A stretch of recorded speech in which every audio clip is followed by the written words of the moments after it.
May I come in, sir? Come in.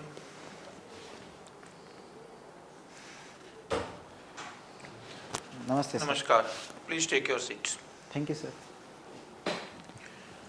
આપ આપનું mask કાઢી શકશો.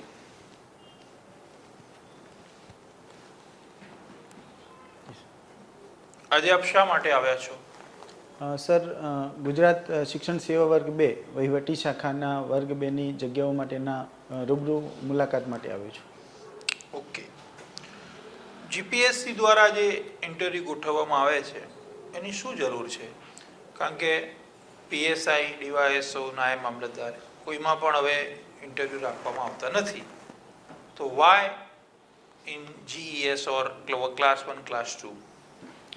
સર, ફક્ત પરીક્ષાથી વ્યક્તિની જ્ઞાનની ચકાસણી થાય છે, પરંતુ વ્યક્તિત્વની ચકાસણી છે રૂબરૂ મુલાકાતથી થઈ શકે. એટલે વ્યક્તિત્વની ચકાસણી એ વહીવટી સેવાઓના જે વર્ગ 1 અને 2 ના અધિકારી છે એમાં બહુ જરૂરિયાત હોય છે. અને ગુજરાત સરકારની નીતિઓનું વહન કરવાનું હોય છે, તો એમાં જ્ઞાનની સાથે સાથે પ્રેક્ટિકલ કેવી રીતે ઇમ્પ્લિમેન્ટ કરી શકશે એની પરિસ્થિતિ આધીન વ્યક્તિત્વની મુલાકાત જરૂરી છે. એ માટે રૂબરૂ સમાલાપ જરૂરી છે.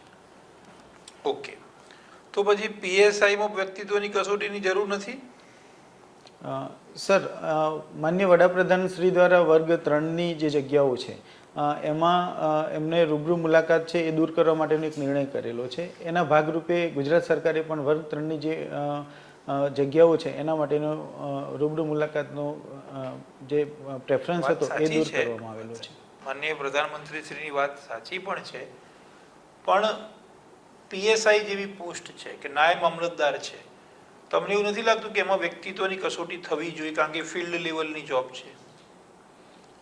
સર, પીએસઆઈની ફિલ્ડ લેવલની છે, પણ નાયબ મામલતદારની છે એને ઓફિસ વર્ક ની સાથે ફિલ્ડ વર્ક બંને છે. ભોજનના હોય, પુરવઠા નાયબ મામલતદાર હોય, એવા જે નાયબ મામલતદાર છે એમને ફિલ્ડ લેવલમાં ઇલેક્શનની કામગીરી આખી સંભાળે, ડિઝાસ્ટર સંભાળે, પ્યોરલી ફિલ્ડ લેવલની પોસ્ટ છે. સર, બની શકે એ છે, પણ એમાં તેમ છતાં પણ એટલી બધી જવાબદારી, નિર્ણયો લેવાની પ્રક્રિયા એમના ભાગે ઘણી ઓછી આવે છે. વર્ગ 1 અને 2 ના જે અધિકારી છે એમના ભાગે નિર્ણયની પ્રક્રિયા ઘણી વધારે આવે છે. એટલે એમાં વ્યક્તિત્વ વિકાસની ચકાસણીની જરૂરિયાત વધારે આવશ્યકતા છે.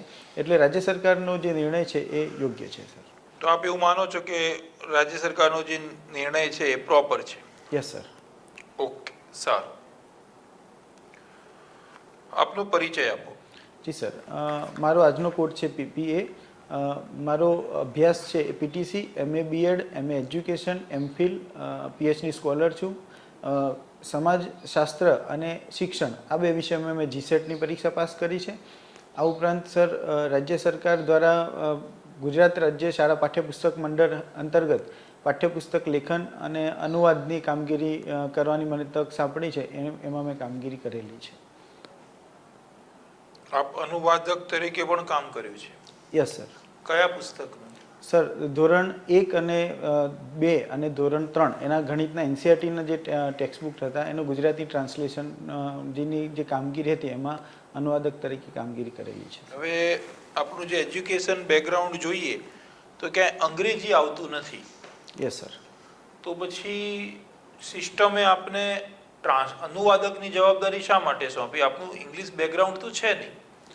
સર, મારું ગણિત વિષય મારો એક રસનો વિષય રહ્યો છે, અને ગણિતની જે ટર્મિનોલોજી, પેડાગોજી, શિક્ષણશાસ્ત્ર છે એની સાથે હું ઘણા વર્ષો સુધી મેં કામ કર્યું છે. એટલે પાઠ્યપુસ્તક મંડળ દ્વારા મને આ કામગીરી કરવા માટેની તક સાંપડી હતી અને મેં કામગીરી કરેલી છે. સર, સાચી વાત છે, આપની સક્ષમતા ઉપર કોઈ શંકા નથી. Yes sir. પરંતુ પ્રશ્ન એ છે કે આપને એવું નથી લાગતું કે અહીં એક જે ખરેખર ટ્રાન્સલેટર હોય એમને પણ આપની જોડે રાખવા જોઈતા હતા? સર, એમાં સમીક્ષા થાય છે. એમાં અલગ અલગ જે ભાષાના જે નિષ્ણાતો હોય છે એમના દ્વારા જે ટ્રાન્સલેશનની પ્રક્રિયા થાય એના પછીની જે સમીક્ષા થાય હોય છે એમને મારફતે થતી હોય છે. પરંતુ અહીંયા સર, ભાષાનું અનુવાદની જગ્યાએ કરવા કરતાં ગણિતના જે વિષય છે એની ટર્મિનોલોજી સાથે ભાવાનુવાદનું બહુ વધારે ઇમ્પોર્ટન્ટ છે. એટલે ગણિત વિષય સાથે જોડાયેલા વ્યક્તિ આ કામગીરી કરે વધારે જરૂરી હતી. ઓકે. આપે 2 MA કર્યા છે? એક મારા વિષય સાથે કર્યું છે સર, અને બીજું એક એજ્યુકેશનમાં અનુસ્નાતક કરવા માટે મેં MA એજ્યુકેશન કરેલું છે. આપનો વિષય કયો એમએમાં? સમાજશાસ્ત્ર છે. સમાજશાસ્ત્ર છે. આપને ખબર છે કે સામાજિક કલ્યાણ વિભાગમાં પણ ક્લાસ 2ની ઘણી બધી જગ્યાઓ આવતી હોય છે, એમાં સમાજશાસ્ત્ર વિષયવાળા ગ્રેજ્યુએટને પણ એમાં એ ચાન્સ છે. તો આપણે એ દિશામાં ક્યારેય વિચાર્યું નથી? સર હાલ સુધી તો એ દિશામાં નથી વિચાર્યું સર. ભવિષ્યમાં વિચાર ખરો? સર હવે મને વર્ગ 2ની મારી જગ્યા મળશે તો મારું શિક્ષણમાં જ આગળ વધવાની મને ખેવના છે, અને શિક્ષણમાં જ હું કામ કરવા ઈચ્છું છું સર. જો આપ શિક્ષણમાં જ કામ કરવા ઈચ્છતા હતા તો આપે MA સમાજશાસ્ત્ર શા માટે કર્યું? સર મારું એક એક્સટર્નલ વિષય ગ્રેજ્યુએશન વખતનું સમાજશાસ્ત્ર છે, તો એના અનુસંધાને સર અનુસ્નાતક મેં સમાજશાસ્ત્ર વિષય સાથે કર્યું છે. એ અર્થે મેં સમાજશાસ્ત્ર વિષય સાથે ગ્રેજ્યુએશન અને પોસ્ટ ગ્રેજ્યુએશન કરેલું છે. ઓકે.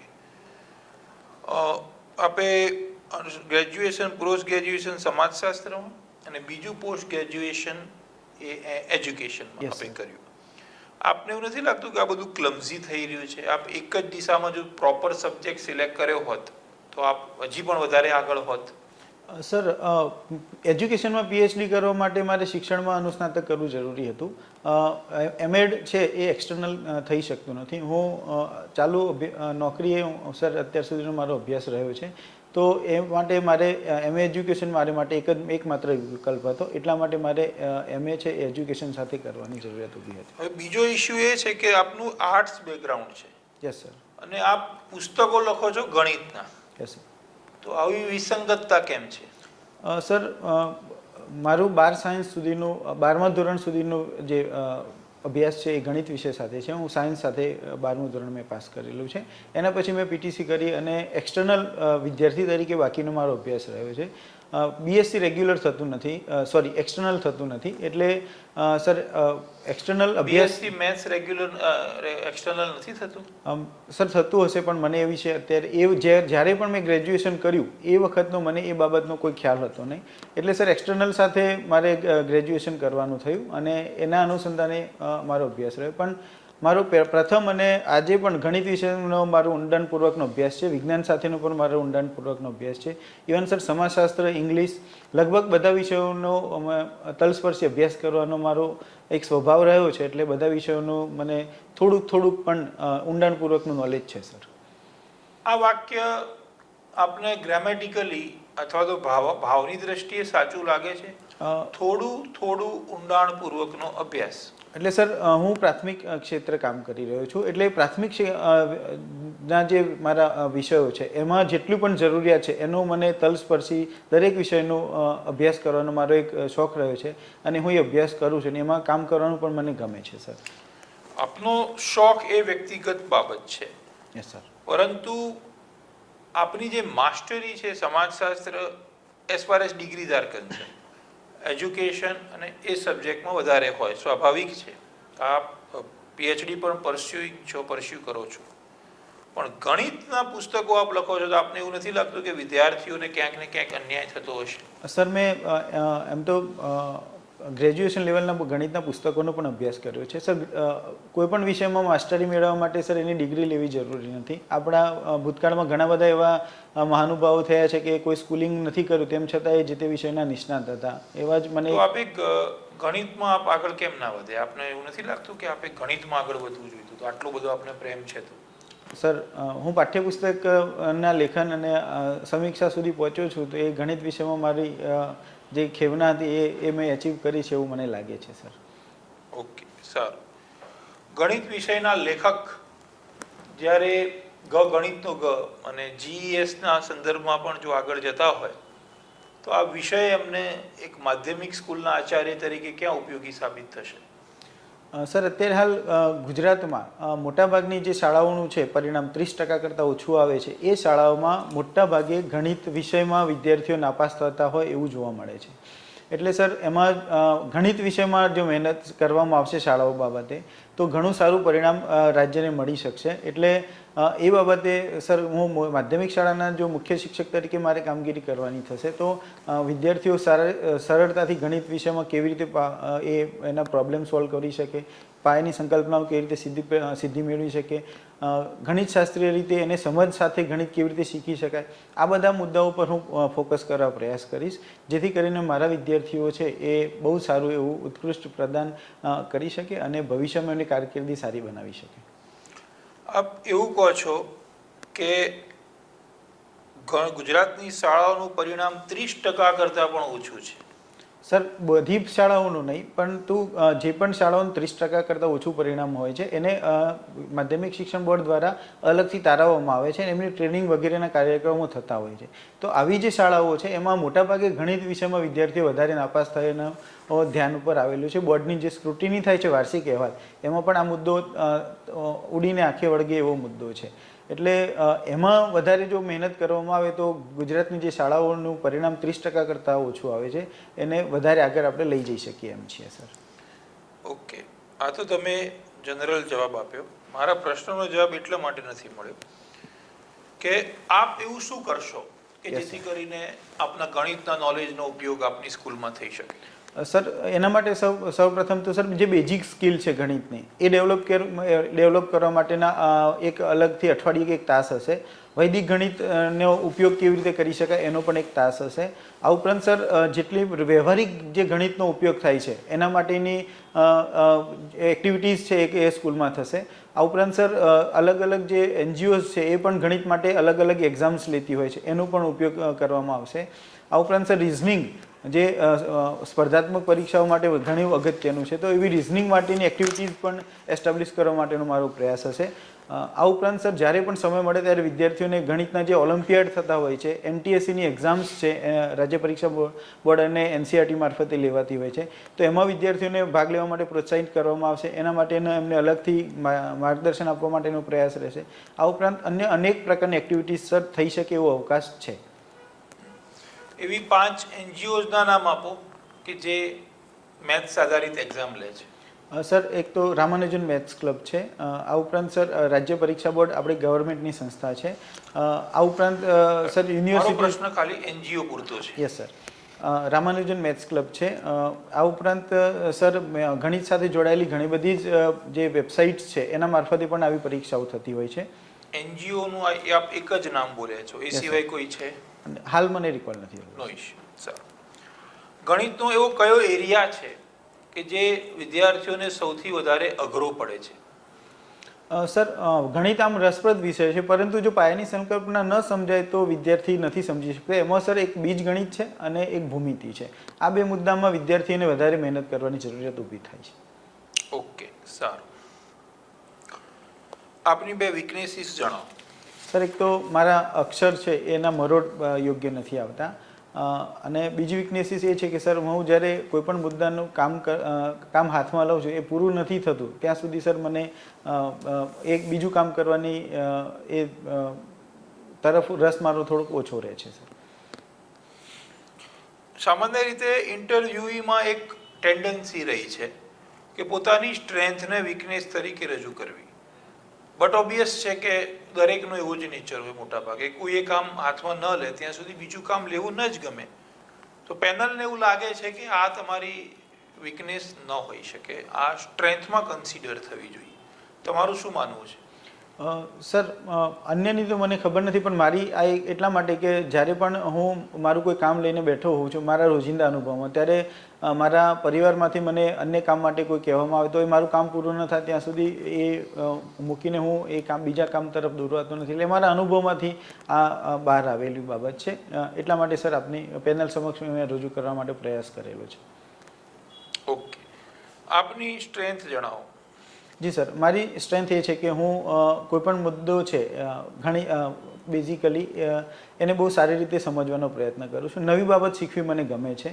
આ ઉપરાંત સર મારું ટીમવર્કથી કામ કરવાનો મારો એક અનુભવ રહ્યો છે. નિર્ણય હું ઝડપથી લઈ શકું છું અને લીધેલા નિર્ણયને સાચો સાબિત કરવા માટે પૂરી મહેનત કરું છું. સર, ઓકે, આપે છેલ્લે એવો કયો નિર્ણય લીધો કે જેને સાચો ઠેરવવામાં આપને મહેનત કરવી પડી?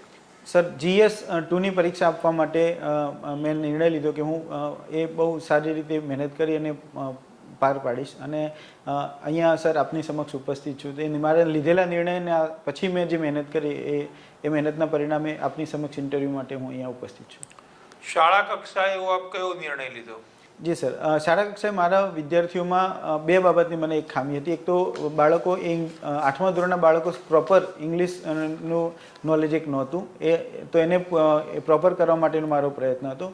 બીજો નિર્ણય સર, ગણિત અને વિજ્ઞાનમાં વિદ્યાર્થીઓ બહુ ઓછું પરિણામ મેળવતા હતા, તો ગણિત અને વિજ્ઞાન મંડળની એક્ટિવિટીઝ કરવા માટેનો મેં પ્રયત્ન કર્યો અને વિદ્યાર્થીઓને ગણિત વિજ્ઞાન પ્રદર્શનમાં ભાગ લેવડાવવા માટે પ્રોત્સાહિત કર્યા અને એના પરિણામ સ્વરૂપ સર 3 વાર નેશનલ સાયન્સ ફેર, 5 વાર સ્ટેટ સાયન્સ ફેરમાં ભાગ લીધો છે અને છેલ્લા 5 વર્ષથી મારા ભણાવેલા વિદ્યાર્થી દર વર્ષે 1 થી 2 વિદ્યાર્થી MBBSમાં એડમિશન મેળવી રહ્યા છે સર.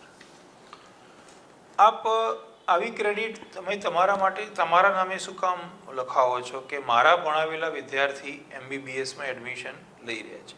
કારણ કે તમે તો 8મા સુધી ભણાવો છો, પછી 9મું, 10મું, 11મું, 12મું આ જે 4 ધોરણો છે એમાં એના શિક્ષકોનો પણ એક રોલ રહ્યો હશે. વિદ્યાર્થી કદાચ કે સર તમે ભણા, પણ આપ જાતે આ ક્રેડિટ કયા આધારે લઈ શકો?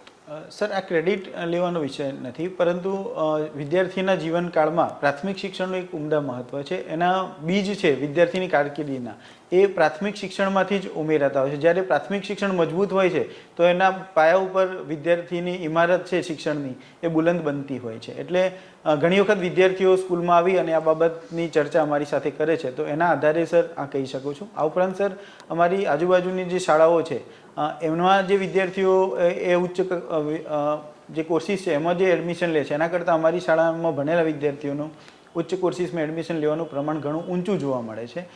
એના આધારે પણ સર હું આ બાબત કહી શકું છું.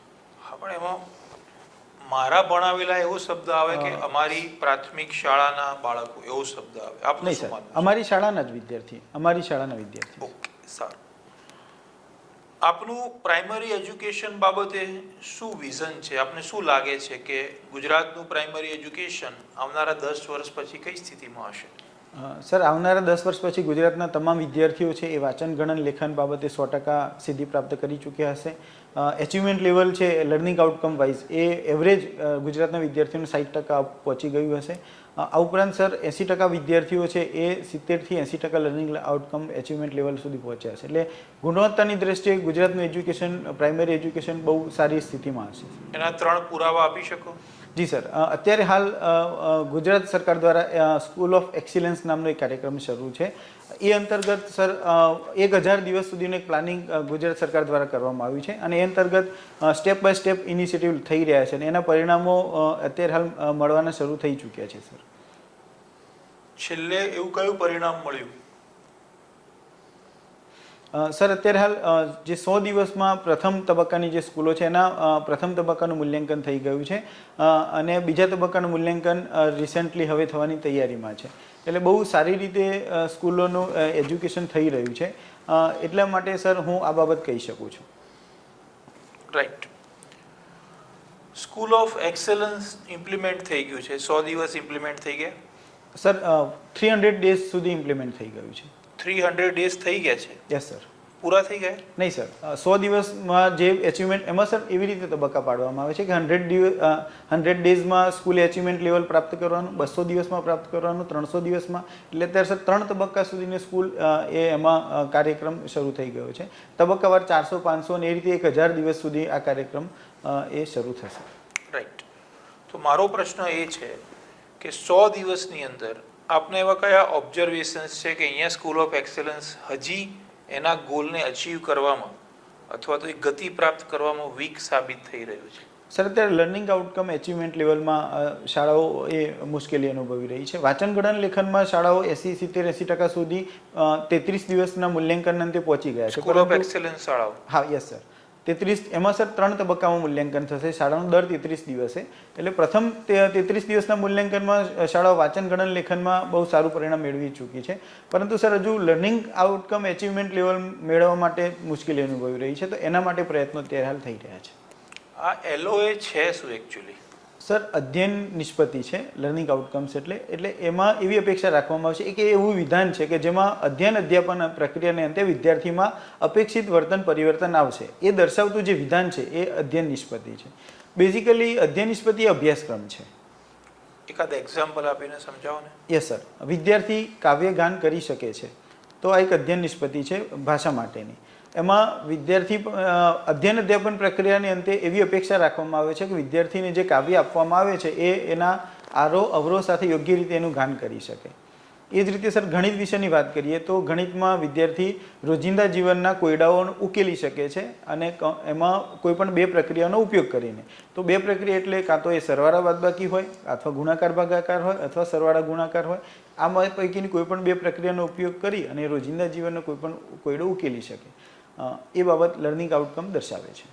એનું પેરામીટર શું રાખ્યું છે? સર લર્નિંગ આઉટકમ ને મૂલ્યાંકન માટે પરિશિષ્ટ SC જે સ્કૂલ બેઝ કમ્પ્રિહેન્સિવ એવેલ્યુએશન છે એના પરિશિષ્ટ મારફતે 20 અધ્યયન નિષ્પત્તિ જે તે શિક્ષકે પસંદ કરવાની હોય છે. આ ઉપરાંત સર દર માસે એકમ કસોટી લેવાય છે. એમાં પણ લર્નિંગ આઉટકમ્સ આધારિત એકમ કસોટી થાય છે અને એની ડેટા એન્ટ્રી સ્ટેટ લેવલના જે પોર્ટલ છે એના પર કરવાની હોય છે. એના આધારે શાળાને વાર્ષિક એનો રિપોર્ટ કાર્ડ મળે છે કે એમાં વિદ્યાર્થી દીઠ લર્નિંગ આઉટકમમાં એચિવમેન્ટ લેવલ કેટલું છે. એના આધારે સર દરેક વિદ્યાર્થીનું અત્યારે હાલ આપણે ગુજરાતના તમામ વિદ્યાર્થીઓનું ટ્રેકિંગ CCC મારફતે કરી રહ્યા છીએ. School of excellence A self finance school માટે એક ચેલેન્જ બની રહેશે? હા સર, ચેલેન્જ નહીં બની રહે પણ એક પ્રતિસ્પર્ધા ચોક્કસ પૂરી પાડશે. ચેલેન્જનું ગુજરાતી આપણે પ્રતિસ્પર્ધા જ સમજી લઈએ. પડકાર પ્રતિસ્પર્ધા એક જ થયું. કઈ રીતે? સર બેઝિકલી અત્યારે એવું જોવા મળ્યું છે કે ખાનગી શાળાઓ માટેમાં જવા માટેનો એક ટ્રેન્ડ એટલા માટે છે કે વિદ્યાર્થીને ગુણવત્તાયુક્ત શિક્ષણ પ્રાપ્ત થાય. પરંતુ સરકારી શાળા જ ખાનગી શાળા કરતાં ઘણું સારું એજ્યુકેશન આપશે તો પછી ખાનગી શાળા તરફ જવાનો વિદ્યાર્થીઓનો જે ઝોક છે એ એમાં ઘટાડો જોવા મળશે. સર આપ લર્નિંગ આઉટકમની વાત કરતા હતા. Yes sir. એવી ઘણી સેલ્ફ ફાઇનાન્સ સ્કૂલ્સ છે કે જ્યાં 90% 95% આ તો હોય જ છે. વાંચન ગણન લેખન તો ત્યાં પ્રશ્ન જ પેદા થતું નથી. હવે આવા જે મોટા હાથી છે એની સામે સ્કૂલ ઓફ એક્સલન્સ તો હજી શું કહેવાય કે પેલા વાંચન ગણન લેખનમાં ચાલી રહ્યું છે. તમે કયા આધારે કહી શકો કે કમ્પીટ કરી શકશે? સર સ્કૂલ ઓફ એક્સિલન્સમાં કુલ 4 પેરામીટર છે. એ પૈકીનું એક છે 100% વાંચન ગણન લેખન. બીજો પેરામીટર છે સર વર્ગના 80% બાળકો એ 40% અધ્યયન નિષ્પત્તિ પ્રાપ્ત કરે અને ત્રીજો પેરામીટર એવો છે કે 60% બાળકો 80% અધ્યયન નિષ્પત્તિમાં પ્રાપ્ત કરે. એટલે સર આ લેવલ એવા છે કે આટલા સુધી અહીંયા સુધી વિદ્યાર્થી પહોંચે તો એ ઘણું સારું એચિવમેન્ટ લેવલ કહેવાય. કારણ કે ફર્સ્ટ ક્લાસ જે પેરામીટર છે આપણે ઉચ્ચ અભ્યાસ માટે એ 60% આપણે રાખ્યું છે. તો અહીંયા તો મોટાભાગના વિદ્યાર્થીઓ એ 60% અપ એચિવમેન્ટ લેવલ પ્રાપ્ત કરશે. તો ઘણું સારું એ એચિવમેન્ટ લેવલ એ ગણાશે. સર આપે સ્કૂલ ઓફ એક્સેલન્સ તો ચલો ઓકે, પણ હાઉસ જે છે, હોમ જે છે, ત્યાં બાળકની કેર થતી નથી, ઓછી થાય છે ડ્યુ ટુ સમ સિચ્યુએશન્સ. જ્યારે અહીંયા સેલ્ફ ફાઇનાન્સ સ્કૂલમાં બાળક ઘરે જઈને પણ ટ્યુશન કરે છે, એમના મા બાપ એમને ભણાવે છે. આ ચેલેન્જને તમે કઈ રીતે કમ્પીટ કરશો? સર મા બાપે ભણાવવું, શિક્ષકે ભણાવવું અને વિદ્યાર્થીએ જાતે ભણવું એ ત્રણેયમાં ફરક છે. રાઇટ ટુ એજ્યુકેશન એક્ટ અને NCF 2005 એમાં મુખ્ય ફોકસ છે વિદ્યાર્થી એ જ્ઞાનનો સર્જક બને એ બાબત પર ધ્યાન રાખવામાં આવ્યું છે. અને અત્યારે હાલ NEP 2020 પછી આ બાબત એસ્ટાબ્લિશ કરવા માટે ગુજરાત સરકારના ઘણા પ્રયત્નો થઈ રહ્યા છે. એ પૈકીના જ એક ભાગ ઇનિશિયેટિવ એવું છે એકમ કસોટી છે. આ ઉપરાંત સર અત્યારે હાલ સરકારી શાળામાં જે એકમ કસોટી અને ભાષાના જે પેપરો પરીક્ષા માટેના લેવાય છે એમાં અર્થગ્રહણ પર બહુ મોટું ફોકસ કરવામાં આવ્યું છે, જેમાં વિદ્યાર્થી જાતે અર્થગ્રહણ કરી અને એ પરિણામ મેળવી શકે. એટલે આ જે બાબતો છે સર એ વિદ્યાર્થીને પોતાનો વિચાર તો કરવા માટે પ્રેરક બનશે. એમાં પછી વિદ્યાર્થી જ્યારે એક વખત પોતાની જાતે શીખતો થશે પછી એને અન્ય જે સ્ટેક હોલ્ડર છે એની જરૂરિયાત નહીં રહેશે. થિયરીની દ્રષ્ટિએ આપ સાચા છો, પરંતુ આપને ખબર છે કે આપ તો રૂરલ બેકગ્રાઉન્ડમાં આપે કામ કર્યું છે. વાસ્તવિકતા એ છે કે એના ઘરે પ્રોપર ઇન્ફ્રાસ્ટ્રક્ચર નથી, આર્થિક બાબતોનો ઇસ્યુઝ છે અને મજૂરીના પ્રશ્નો, એટલે મજૂરી એટલે કે પિતાને હેલ્પ કરવાના સંદર્ભમાં પ્રશ્નો, બાળકની ગેરહાજરીના પ્રશ્નો, આવા ઘણા બધા પ્રશ્નો છે. આપને એવું લાગે છે કે અહીંયા કોઈ ઇસ્યુ આવી શકે?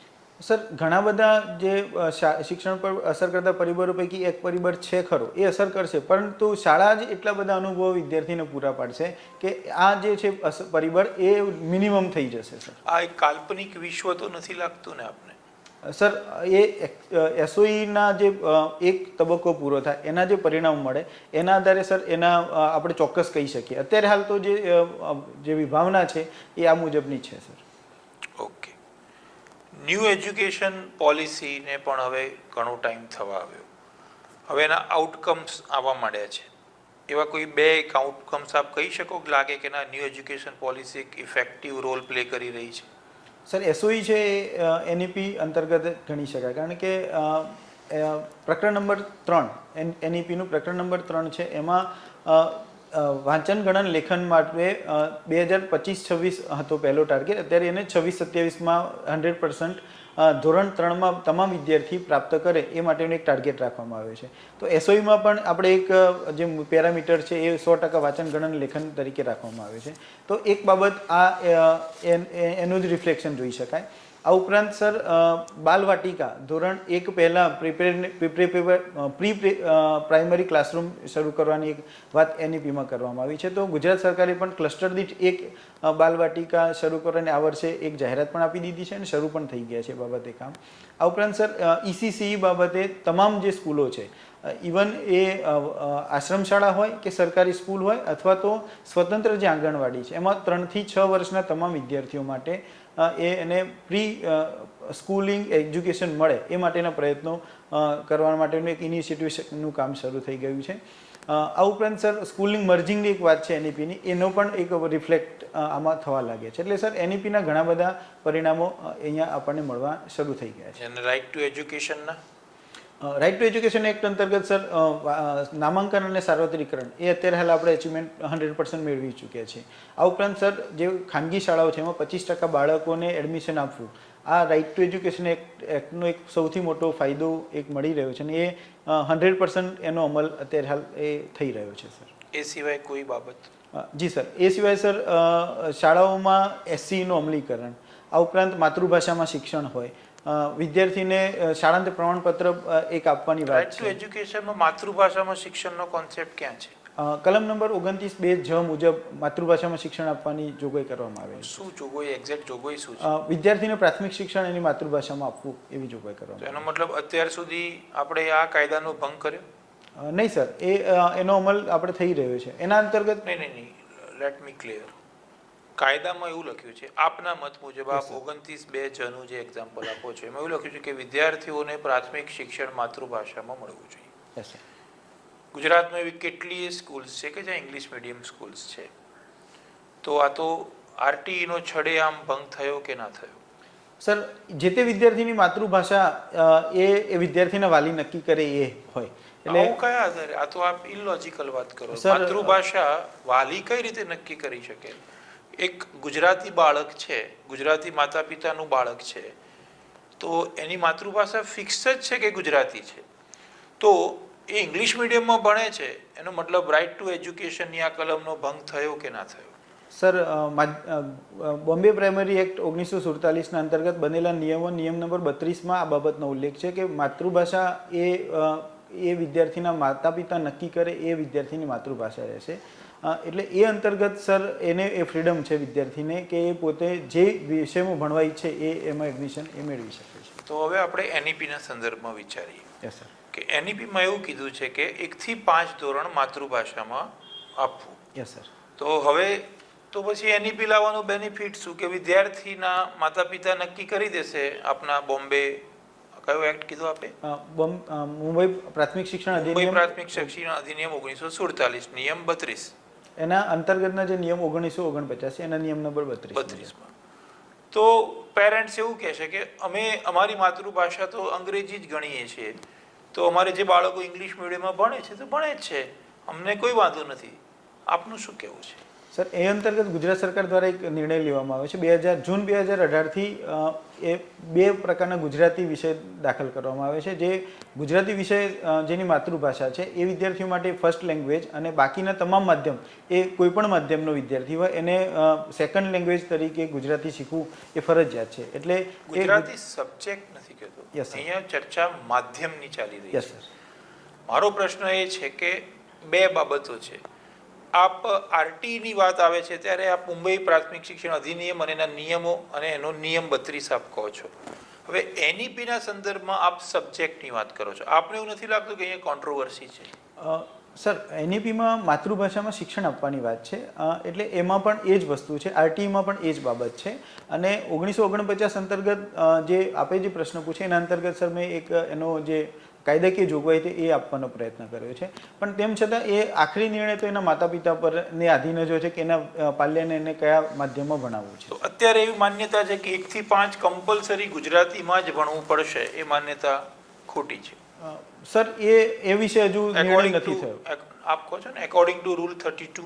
યસ સર, એ મુજબ વિદ્યાર્થીના એને માધ્યમ પોતાનું કયું છે એ પસંદ કરવાની સ્વતંત્રતા માતા પિતાની. માધ્યમ કે માતૃભાષા? માતૃભાષા, સોરી સર. માતૃભાષા. પણ હજુ રાજ્ય સરકાર જે નિર્ણય કરે એને આધીન એ બાબત રહેશે સર. Good, but okay. હવે આપ હાલના પ્રવર્તમાન સંજોગો વિચારીએ તો ભારત જે છે, ભારતની સ્થિતિ આપણને એક વિચિત્ર અને વિશિષ્ટ સ્થિતિ લાગે છે. પાકિસ્તાન અને ચાઇનાના સંદર્ભમાં અને અમેરિકા અને રશિયાના સંદર્ભમાં 4 દેશ આપ એક સાથે લઈને વિચારો તો હાલ ભારતની કન્ડિશન કેવી છે? સર, ભારત એ ભૂતકાળ કરતાં ઘણો મજબૂત બનીને આગળ આવ્યો છે. એક વાત એના 2 કારણો છે. એક તો સર, જે ચાઇના સાથેનો જે ક્લેશ થયો એ અંતર્ગત ભારતે ચાઇનાનું જે દબાણ હતું ભૂતકાળમાં એવા કોઈ દબાણમાં ભારત નથી આવ્યો. બીજો નંબરની વાત છે સર, પાકિસ્તાન સાથેના જે રિલેશન્સ છે એમાં પણ ભૂતકાળમાં ક્યાંક ને ક્યાંક પાકિસ્તાનની ધમકીઓને વશ થઈને ભારત ક્યાંક કોઈ બાબતે દબાણમાં હતું. અત્યારે હાલ એ નથી જોવા મળી રહ્યું. એટલે સર, અત્યારે હાલ સાઉથ એશિયન રિજનમાં ભારત એ બહુ ઘણો મજબૂત દેશ તરીકે ઉભરી આવ્યો છે અને એ વિશ્વની મહાસત્તા બનવા તરફ આગળ વધી રહ્યો છે. ભારતની વિદેશ નીતિના સંદર્ભમાં આપને માર્ક આપવા હોય 10 માંથી તો આપ કેટલા આપશો? સર, એ તો પેનલ નક્કી કરી શકે સર. આપનું પૂછું છું, ભારતની જે વિદેશ નીતિ છે એ હાલની વિદેશ નીતિ એ સંદર્ભમાં આપને 10 માંથી માર્ક્સ આપવા હોય તો આપ કેટલા આપશો? 10 out of 10 sir. 100%? Yes sir. આપને કોઈ લૂપ હોલ્સ દેખાતા નથી? સર, અત્યારે હાલ તો ભારત જે રીતે G20ના પરિણામો જોઈએ, આ ઉપરાંત સર ભૂતકાળના કેટલાક પેરિસ જે ક્લાઇમેટ ચેન્જ સંધિ છે, આ ઉપરાંત સર ભારતના અન્ય દેશો સાથેના સંબંધો છે, એમાં ભારતનો હાથ અત્યારે હાલ ઉપર જ રહ્યો છે. એટલે જે રીતે ભારત ઈચ્છે છે એ રીતે જ વિદેશો સાથેના સંબંધો થઈ રહ્યા છે. તો એ રીતે ભારતના પર્સપેક્ટિવથી જોવા જઈએ તો સર એ 100 out of 100 એને મળી શકે છે. ગુજરાતનું જે માધ્યમિક શિક્ષણ છે અને પ્રાઇમરી એજ્યુકેશન છે એમાં તમને કોઈ કમ્યુનિકેશન ગેપ દેખાય છે? સર, કમ્યુનિકેશન ગેપ નથી, પણ એક બાબતની કમી એ છે કે જે 100% વિદ્યાર્થી એ માધ્યમિકમાં એડમિશન લેવા જોઈએ એ ક્યાંક હજુ નથી લઈ રહ્યા. તો એ બાબતે કામ કરવાની જરૂરિયાત છે. બીજું સર, માધ્યમિક શિક્ષણ છે એ હજુ પણ ફ્રી નથી. જેમ primary education compulsory and free છે, તો એ રીતે માધ્યમિક શિક્ષણ પણ કમ્પલસરી અને ફ્રી હોવું જોઈએ. એ અત્યારે હાલ નથી. એ બાબતે કામ કરવાની જરૂરિયાત છે. કમ્પલસરી અને ફ્રી તો આમ કાયદાકીય નથી, પણ આમ તો છે જ. જેમ કે ગવર્મેન્ટ સ્કૂલ્સ તમે જુઓ તો એ છે, schools are there. Even grant in aid schools છે, એમાં પણ બહુ જ નોમિનલ રેટ ઉપર આઈ થિંક 100% એમાં પણ ફ્રી જેવું જ છે. તો હું માનું છું કે એને કાયદાકીય પ્રોવિઝન ન કરીએ તો પણ શું ફરક પડે છે? સર, ફરક એનો નથી પડતો, પણ સર એનો સ્ત્રાવનો ફરક પડે છે, સાર્વત્રિકરણનો ફરક પડે છે. જ્યાં સુધી સર રિમોટ એરિયામાં હજુ પણ ઘણી જગ્યાએ માધ્યમિક શિક્ષણની માટેની વ્યવસ્થા ન હોવાથી દીકરીઓ એ માધ્યમિકમાં એડમિશન મેળવવાનું પ્રમાણ ઓછું જોવા મળે છે. માધ્યમિક શિક્ષણ માટેની વ્યવસ્થા નથી એવું છે કે વાલીની જાગૃતતા નથી એટલા માટે ત્યાં સ્કૂલ સ્થપાતી નથી? ક્વેશ્ચન શું છે? સર, બંને ક્વેશ્ચન છે. કેટલીક જગ્યાએ એવું પણ છે કે જ્યાં માધ્યમિક શિક્ષણની સુવિધા નથી એટલે દીકરી એ ભણવું છે તેમ છતાં એડમિશન નથી મેળવી.